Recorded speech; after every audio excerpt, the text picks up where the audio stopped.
ನಾಯಕರಾದಂತ ಸನ್ಮಾನ್ಯ ಭೈರತಿ ಬಸವರಾಜ್ ಅವರೇ, ಗೋಪಾಲಯ್ಯನವರೇ, ಮುನಿರಾಜ್ ಅವರೇ, ಜವರಾಯಗೌಡ್ರೆ, ಸಂದೇಶ್ ಗೌಡ್ರೆ, ಕಟ್ಟ ಜಗದೀಶ್ ಅವರೇ, ವೇದಿಕೆ ನಮ್ಮ ನರೇಂದ್ರ ಬಾಬು ಅವರೇ, ಹರೀಶ್ ಅವರೇ, ಸಚ್ಚಿದಾನಂದ ಮೂರ್ತಿ ಅವರೇ, ಭಾರತಿ ಶೆಟ್ಟಿ ಅವರೇ, ಎಲ್ಲ ಬಂಧುಗಳೇ, ಇಲ್ಲಿ ಬಂದಿರುವಂತ ಬೇರೆ ಬೇರೆ ಜಾಗದಿಂದ ಬಂದಿರುವಂತ ಎಲ್ಲ ಕಾರ್ಯಕರ್ತ ಬಂಧುಗಳೇ, ಪದಾಧಿಕಾರಿ ಬಂಧುಗಳೇ, ಮಾಧ್ಯಮದ ಸ್ನೇಹಿತರೆ, ನಾವು 11 ಗಂಟೆಗೆ ಸರಿಯಾಗಿ ನಾಮಿನೇಷನ್ ಅನ್ನ ಸಲ್ಲಿಸಬೇಕಾಗಿದೆ, ಸಮಯ ಆಗಿದೆ. ಇಲ್ಲಿಂದ ನಾವೆಲ್ಲರೂ ಕೂಡ ನಡ್ಕೊಂಡು ಹೋಗ್ತೀವಿ. ಯಾಕಂದ್ರೆ ಈ ವಾಹನ ಒನ್ ವೇನಲ್ಲಿ ಹೋಗಲ್ಲ, ಅದಕ್ಕಾಗಿ ನಾವು ಪಾದಯಾತ್ರೆಯಲ್ಲೇ ಅಲ್ಲಿ ತನಕ ಹೋಗ್ಬೇಕಾಗುತ್ತೆ. ಸಮಯ ಇಲ್ಲ.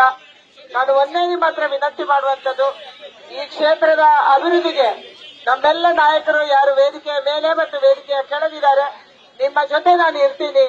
ಬರುವಂತ 5 ವರ್ಷದಲ್ಲಿ ಬೆಂಗಳೂರು ಉತ್ತರ ಲೋಕಸಭಾ ಕ್ಷೇತ್ರವನ್ನ ಒಂದು ಮಾದರಿ ಕ್ಷೇತ್ರ ಮಾಡುವ ರೀತಿಯಲ್ಲಿ ನಾವೆಲ್ಲರೂ ಕೂಡ ಒಟ್ಟು ಸೇರಿ ಪ್ರಯತ್ನವನ್ನ ಮಾಡ್ತೀವಿ. ಇಲ್ಲಿ ನಮ್ಮ NDA ಕೂಡ ಇವತ್ತು ಸೇರಿ, ದೇವೇಗೌಡರು ಯಾವತ್ತೂ ನಮ್ಮ ಜೊತೆ ಬಂದಿರಲಿಲ್ಲ. ಕುಮಾರಣ್ಣ ನಮ್ಮ ಜೊತೆ ಸರ್ಕಾರ ಮಾಡಿದ್ರು ಕೂಡ ದೇವೇಗೌಡರು ಬಂದಿರಲಿಲ್ಲ. ಆದ್ರೆ ಮೊದಲ ಬಾರಿಗೆ ನರೇಂದ್ರ ಮೋದಿ ಅವರ ನೇತೃತ್ವವನ್ನ ಒಪ್ಪಿ, ನರೇಂದ್ರ ಮೋದಿ ಅವರ ಅಭಿವೃದ್ಧಿ ಕೆಲಸವನ್ನ ಒಪ್ಪಿ, ಈ ದೇಶಕ್ಕೆ ನರೇಂದ್ರ ಮೋದಿ ಅವರು ಮತ್ತೊಂದು ಸಾರಿ ಪ್ರಧಾನಿ ಆಗಬೇಕನ್ನುವಂತ ಏಕೈಕ ಉದ್ದೇಶದಿಂದ ಇವತ್ತು ದೇವೇಗೌಡರು ನಮ್ಮ ಜೊತೆ ಸೇರಿದ್ದಾರೆ, ಜೆಡಿಎಸ್ ನಮ್ಮ ಜೊತೆ ಸೇರಿದೆ.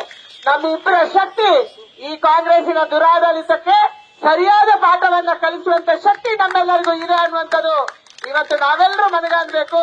ಹಳ್ಳಿಗೆ ಹೋಗೋಣ, ಮನೆಗೆ ಹೋಗೋಣ, ನಗರದಲ್ಲಿ ಎಲ್ಲ ಮನೆಗಳಿಗೆ, ಎಲ್ಲ ಬೂತ್ಗಳಲ್ಲಿ ಹೋಗಿ ನರೇಂದ್ರ ಮೋದಿ ಅವರ ಸಾಧನೆಯನ್ನ ಮನೆಯಲ್ಲಿ 2 ನಿಮಿಷ ಕೂತು ತಿಳಿಸಿ ಹೇಳಿ, 1 ಸಾರಿ 2 ಸಾರಿ 3 ಸಾರಿ ಹೋಗಿ ಅವರ ಮನವೊಲಿಸಿ 26ನೇ ತಾರೀಕು ದೊಡ್ಡ ಅಂತರದಲ್ಲಿ ನಾವು ಓಟನ್ನ ಹಾಕಿಸ್ಬೇಕು.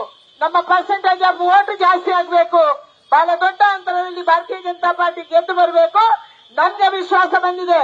ರಾಜ್ಯದ ಬೇರೆ ಬೇರೆ ಭಾಗದಲ್ಲಿ ಇವತ್ತೇನು ಉತ್ಸಾಹ ಕಾಣ್ತಾ ಇದೆ, ಕಾರ್ಯಕರ್ತರಿಗೆ ಉತ್ಸಾಹ ಕಾಣ್ತಾ ಇದೆ. ಕರ್ನಾಟಕ ರಾಜ್ಯದಲ್ಲಿ ಭಾರತೀಯ ಜನತಾ ಪಾರ್ಟಿ ಮತ್ತು ಜೆಡಿಎಸ್ ಎರಡೂ ಸೇರಿ 28ಕ್ಕೆ 28 ಕ್ಷೇತ್ರಗಳನ್ನ ಗೆಲ್ತೀವಿ ಅನ್ನುವಂತ ವಿಶ್ವಾಸ ಇವತ್ತು ನನಗೆ ಬಂದಿದೆ. ಆ ಕಾರಣಕ್ಕಾಗಿ ಇವತ್ತು ಜೆಡಿಎಸ್ ಮತ್ತು ಭಾರತೀಯ ಜನತಾ ಪಾರ್ಟಿಯ ಕಾರ್ಯಕರ್ತರು ಒಟ್ಟಾಗಿ ಒಂದಾಗಿ ಹಾಲು ಸಕ್ಕರೆಯಂತೆ ಬೆರೆತು ನಮ್ಮ ಬೂತ್ ಅಲ್ಲಿ ನಾವು ಕೆಲಸ ಮಾಡಿದ್ರೆ ನಮ್ಗೆ ಗೆಲುವು ನಿಶ್ಚಿತ ಅನ್ನುವಂಥದ್ದಿದೆ. ಅದಕ್ಕಾಗಿ ದಯಮಾಡಿ ಇಲ್ಲಿ ಸೇರಿರುವಂತ ಕಾರ್ಯಕರ್ತರಲ್ಲಿ ವಿನಂತಿ ಮಾಡ್ತೀನಿ, ನಿಮ್ಮೆಲ್ಲರ ಆಶೀರ್ವಾದವನ್ನು ನಾನು ಬೇಡ್ತಾ ಇದ್ದೀನಿ.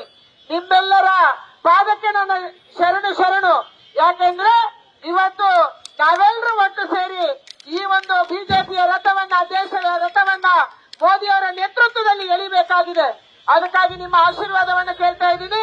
ದಯಮಾಡಿ ಕೆಲಸ ಮಾಡಿ, ದಯಮಾಡಿ ಓಡಾಟ ಮಾಡಿ, ಓಟು ನೀವು ಕೊಡಬೇಕು, ನಿಮ್ಮವರನ್ನು ಕೊಡಿಸಬೇಕು, ನಮ್ಮ ಬೂತ್ ಅಲ್ಲಿ ಕೂಡ ಹೆಚ್ಚು ಓಟನ್ನು ಕೊಡಿಸಬೇಕನ್ನುವಂತ ಪ್ರಾರ್ಥನೆಯನ್ನು ಮಾಡಿ, ಇಲ್ಲಿ ಹಲವಾರು ಜನ ಹಿರಿಯರು ಕಿರಿಯರು ಎಲ್ಲ ನಿಂತಿದ್ದೀರಾ. ಈ ನಾಮಿನೇಷನ್ ಅನ್ನ ಸಲ್ಲಿಸಕ್ಕೆ, ನಾಮಪತ್ರವನ್ನು ಸಲ್ಲಿಸಕ್ಕೆ ನಿಮ್ಮೆಲ್ಲರ ಆಶೀರ್ವಾದ ನಂಗೆ ಬೇಕು ಅನ್ನುವಂತ ಪ್ರಾರ್ಥನೆಯನ್ನ ಮಾಡಿ ನಿಮ್ಮೆಲ್ಲರಿಗೆ ವಂದಿಸಿ ನನ್ನ ಮಾತು ಮುಗಿಸ್ತೀನಿ. ನಮಸ್ಕಾರ. ಜೈ ಹಿಂದ್. ಬೋಲೋ ಭಾರತ್ ಮಾತಾ ಕಿ. ನರೇಂದ್ರ ಮೋದಿ ಅವರಿಗೆ, BS ಯಡಿಯೂರಪ್ಪ ಅವರಿಗೆ, HD ದೇವೇಗೌಡರಿಗೆ, ಬೋಲೋ ಭಾರತ್ ಮಾತಾ ಕಿ. ನ್ಯೂಸ್ ಫಸ್ಟ್, ನಿರ್ಭೀತಿಯಿಂದ ನಿಮ್ಮ ಪರವಾಗಿ.